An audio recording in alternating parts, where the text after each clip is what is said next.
Yan, so napalitan na natin yung transistor niya, no. Yan, so ito yan mga kaipak, itong maliit na block na to. Aw, init. So palamigin lang natin siya, tapos try natin kung wala na yung short circuit niya. So ito yung pinalitan natin, no. So after natin siya palitan ng transistor diode, no. So tinesting natin, ganun pa rin, umiinit pa rin. Itong part na to, itong may anim na paa na to, itong katabi niya, itong ano rin to transistor din to eh. Yan, BGA. Itong BGA niya na init din to. So palitan na rin natin tong BGA na to. Yan oh. So ito may init din to, itong may anim na paa na to. So ito yung pinalitan natin kanina. Ito yung pinalitan natin kanina, no. So ito umiinit na rin. So tingin ko dito siya na ano, dito ang shorted niya. Ito yung umiinit, tapos sinira niya lang yung katabi niyang diode, no. So itong BGA na to, palitan na rin natin to. Umiinit to eh.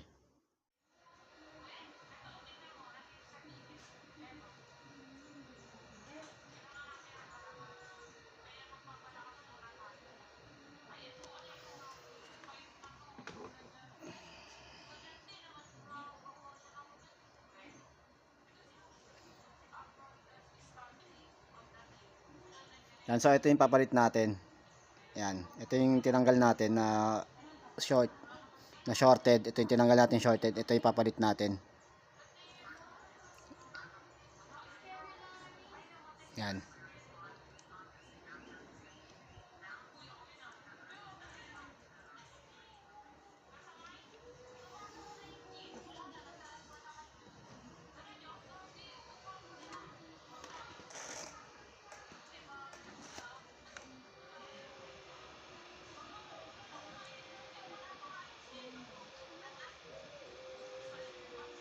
Yan, so makakipakita, ikakabit na natin tong bagong BGA niya, no.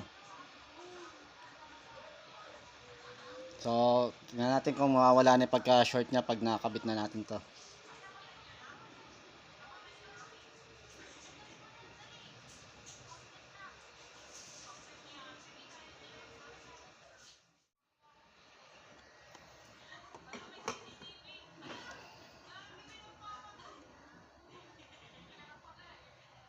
Yan, so ito yung pinalitan natin pyesa, dalawa magkatabi.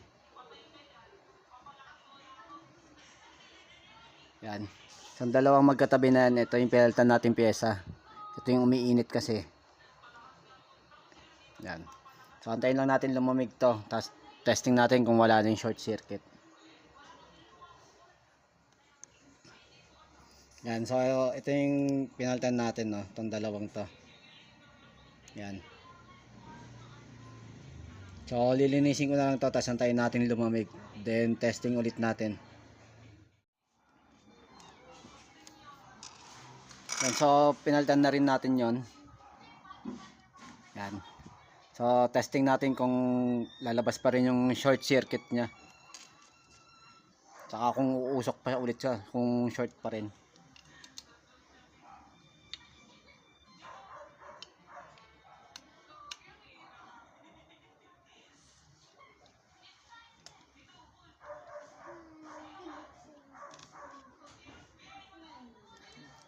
Yan, so tingnan natin kung iinit pa rin yung board nya, no.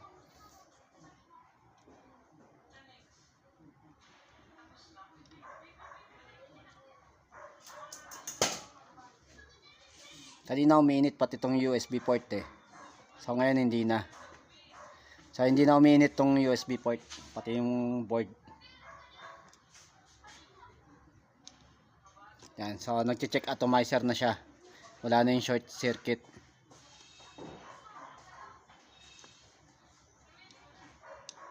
Yan, so check atomizer na lumalabas mga kaipak. Wala na yung short circuit.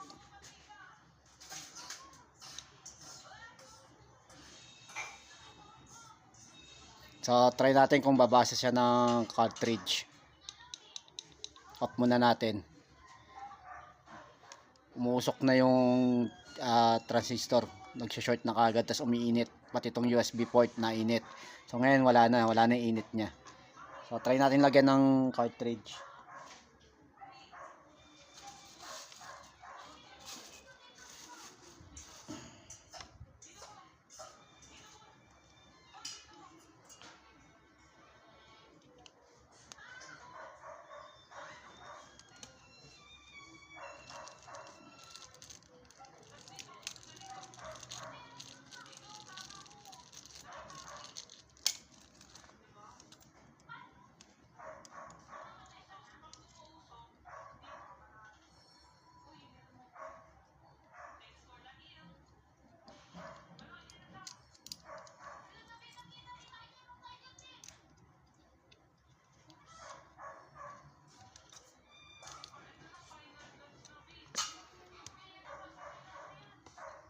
So nilagay natin yung cartridge niya, tingnan natin kung magpa-fire na siya.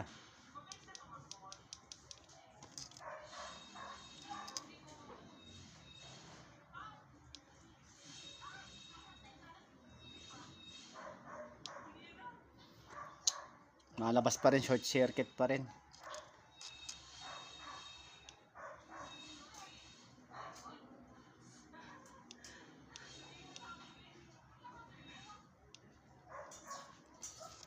So, ganun pa rin, short circuit pa rin lumalabas sa board niya.